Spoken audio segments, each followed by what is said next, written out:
दोस्तों, पहले फेज की वोटिंग आपने देख ली है, अलग अलग तस्वीरें भी निकलकर सामने आ गई। लेकिन अब सबकी नजर और खास तौर पर दोनों गठबंधनों की नजर सीमांचल में होने जा रहे वोटिंग को लेकर है। 11 तारीख को यहां पर वोटिंग होगी, लेकिन उससे पहले ही धुकधुकी पड़ी हुई है, क्योंकि इन सब के बीच एक बड़ा ओपिनियन पोल सामने आ जाता है।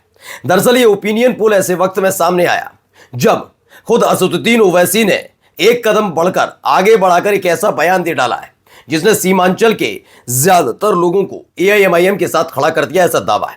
क्योंकि एक तरफ बयान दिया गया, भीड़ नजर आई रही थी, लेकिन ओपिनियन पोल ने भी उस पर हस्ताक्षर कर दिए हैं, यानी दस्तखत उस बात पर कर दी हैं कि एआईएमआईएम सीमांचल में बहुत ज्यादा मजबूत है।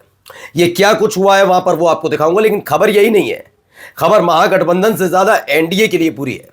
जो बीजेपी और जो एलजेपी, ये दोनों मिलकर जो सपना देख रहे थे कि एनडीए का गठबंधन मजबूत होकर सरकार बना लेगा, कहीं उसमें जनता दल यूनाइटेड सेंधमारी तो नहीं करने जा रही, कहीं ऐसा तो कुछ नहीं कर दिया गया जनता दल यूनाइटेड की तरफ से जिससे सपना चकनाचूर हो जाए।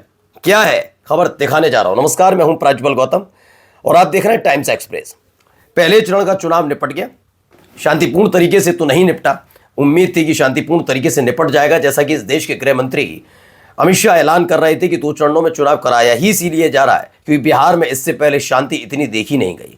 वो बात अलग है, उन्हें दुलारचंद हत्याकांड नजर नहीं आया होगा, उनको उससे पहले जो हत्याएं हुई व्यापारियों की, व्यवसायियों की, वो नजर नहीं आई होगी। उनकी नज़र में जब तक वो सत्ता में है तब तक रामराज चल रहा है, और अगर कोई हत्या हो भी गई तो हो सकता है आने वाले दिनों में बीजेपी के नेता उसे भी राष्ट्र कल्याण के लिए कोई नई परिभाषा दे दें। इनका कोई भरोसा भरोसा नहीं है, क्योंकि जंगल राज तो ममता बनर्जी के वक्त में होता है, असदुद्दीन ओवैसी के हैदराबाद में हो सकता है, बिहार में हो सकता है जब तक तेजस्वी यादव हैं, उत्तर प्रदेश में समाजवादी पार्टी रहेगी सत्ता में तो हो सकता है। ये तो जहां जाते हैं वहां जन कल्याण हो रहा होता है। खैर, इस पर नहीं आएंगे। अब हम आपको लेकर चलते हैं सीमांचल।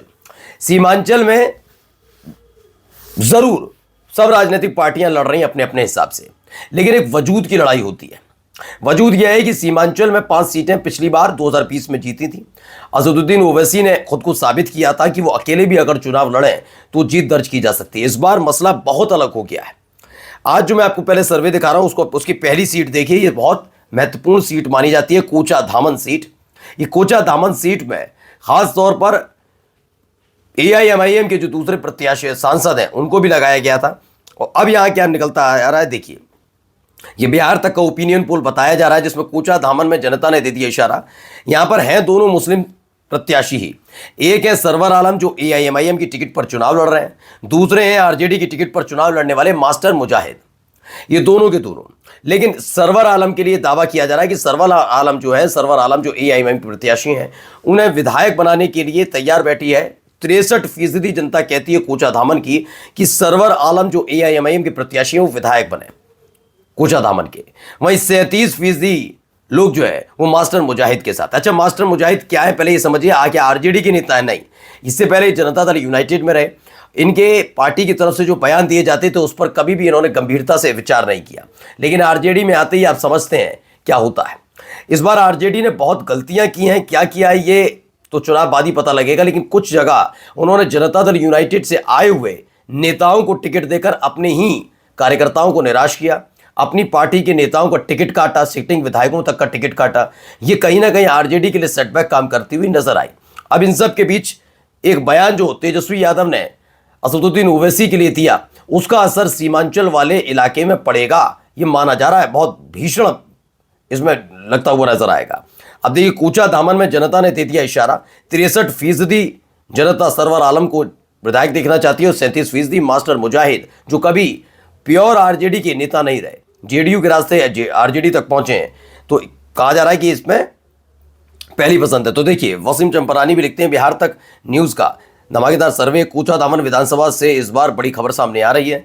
जदयू के पूर्व वरिष्ठ नेता और मौजूदा आरजेडी उम्मीदवार मास्टर मुजाहिद की हार लगभग तय मानी जा रही है।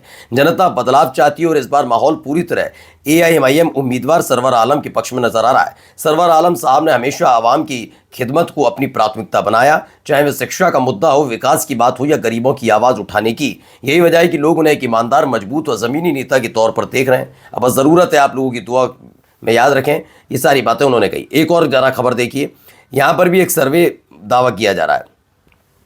ये आदिल हसन साहब हैं जो बलरामपुर विधानसभा से प्रत्याशी हैं। इनकी दावेदारी भी बहुत ज़बरदस्त मानी जा रही है आदिल हसन साहब की। ये भी एआईएम से चुनाव लड़ रहे हैं। इसमें भी है कि बिहार तक न्यूज़ के ओपिनियन पोल के मुताबिक बलरामपुर विधानसभा में एआईएमआईएम पार्टी के उम्मीदवार आदिल हसन मजबूत बढ़त बनाए हुए हैं। जनता का झुकाव इस बार बदलाव की ओर दिख रहा है। युवाओं और महिलाओं में एआईएमआईएम के प्रति जबरदस्त उत्साह है। मौजूदा विधायक महबूब आलम के खिलाफ एंटी इनकम्बेंसी का असर भी साफ दिखाई दे रहा है। ये मैंने दिखाई भी थी एक दिन पहले खबर की इनको लेकर अच्छा खासा बना हुआ है सब किताब। अच्छा, पहले चरण का जो चुनाव हुआ उसमें लड़ाई सीधे सीधे स्पष्ट बात है एनडीए और इंडिया गठबंधन के बीच थी। उसमें एआईएमआईएम ने अपने 8 प्रत्याशी उतारे, लेकिन वो फाइट में होता है ना, एक फाइट में नजर आता है। तो फाइट में पहले से मालूम था असदुद्दीन ओवैसी को, लेकिन ये जो पहले चरण के चुनाव की सीटें थी तो वो फाइट में 8 सीटें हैं, ऐसा नहीं है, लेकिन उतनी मजबूती नहीं है जितनी एनडीए और महागठबंधन की 121 सीटों में से 8 सीटों का जिक्र करके बेमानी होती है। लेकिन सीमांचल एक पूरा इलाका जो दूसरे फेज में कवर किया जाएगा उसको लेकर 3 तिहरी लड़ाई है। एनडीए, इंडिया और एआईएमआईएम का मोर्चा, इन तीनों में लड़ाइयां होनी है। पहले असदुद्दीन ओवैसी ने एक बयान दिया था, उस बयान ने पूरी हवा जो है बिहार में खासकर सीमांचल की पलट दी। वो क्या था? वो मुद्दा था उप मुख्यमंत्री का, मुस्लिम उप मुख्यमंत्री का। उन्होंने कहा मुस्लिम उप मुख्यमंत्री क्यों नहीं? उन्होंने तो वोटों के आधार पर, वोटों परसेंटेज के आधार पर पूछा कि जब आप कहते हो जिसकी जितनी हिस्सेदारी उस पर उस भागीदारी, तो हिस्सेदारी और भागीदारी क्यों नहीं? हिस्सेदारी तो चाहिए नहीं, वोट तो आपको चाहिए, लेकिन भागीदारी क्यों नहीं? अब इसी को लेकर एक ऐसा मुद्दा छिड़ा कि देखते ही देखते वो आ गए मुख्यमंत्री पद पर कि सीमांचल का बेटा मुख्यमंत्री होगा। लेकिन अब जो कदम दूसरे फेज के चुनाव से ठीक पहले असदुद्दीन ओवैसी ने उठाया है, उसने सीमांचल में मुश्किलें बढ़ाई हैं। जेडीयू की भी, एलजेपी की भी, कांग्रेस की भी तो आरजेडी की भी। कैसे? जरा पढ़िए खबर क्या है। मैं चाहता हूं मुसलमान बिहार का मुख्यमंत्री बने, ये असदुद्दीन ओवैसी कह रहे हैं कि मैं चाहता हूं कि मुसलमान मुख्यमंत्री बने। ये खबर अपने आप में वाकई हैरत में डालने वाली है कि कहां से बात शुरू हुई थी उप मुख्यमंत्री पद से लेकर कि एक मुसलमान उप मुख्यमंत्री होना चाहिए। लेकिन ये मसला असदुद्दीन ओवैसी की तरफ से अब एक तो मुख्यमंत्री तक पहुंचा दिया कि मुख्यमंत्री पद पर दावेदारी हो, तो सीमांचल का बेटा ही नहीं, मुसलमान को लेकर अब खुल्लम खुल्ला कह रहे हैं मुसलमान होना चाहिए। और जाते जाते जरा देखिए, संदीप पटेल ने कई अलग अलग जगह ऐसी खबरें चल रही हैं। खबर है जहां कमल और हेलीकॉप्टर है वहां लालटेन ही तीर है और तीर ही लालटेन है, यानी बीजेपी लोजपा हराओ, ये कहा जा रहा है। दरअसल दावा ये है इसमें कि जो जनता दल यूनाइटेड के वोटर्स हैं वो बीजेपी एलजेपी को वोट कास्ट नहीं किया उन्होंने। और ऐसा ही दावा किया जा रहा है कि जहाँ बीजेपी और एलजेपी के वोटर्स हैं और जनता दल यूनाइटेड का प्रत्याशी हो, तो बीजेपी एलजेपी के वोटर्स ने जनता दल यूनाइटेड के प्रत्याशी को वोट कास्ट नहीं किया। इस पर लिखते हैं रोजाना आने शुरू, अंदर के मतभेद का अंडर करंट अब सामने आने लगा है।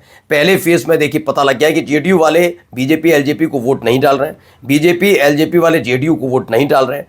अपना अपना षड्यंत्र, अपनी अपनी महत्वाकांक्षाएं, अपने अपने मुख्यमंत्री उम्मीदवार, इस सिर्फ फुटबॉल और घात भीतरघात में अपना वोट आपको नहीं करना है बर्बाद, ये अपील की जा रही है आरजेडी की तरफ से। लेकिन अगला फेज बहुत रोचक होने जा रहा है जहां बढ़त एआईएमआईएम को मिलती दिख रही है। नमस्कार।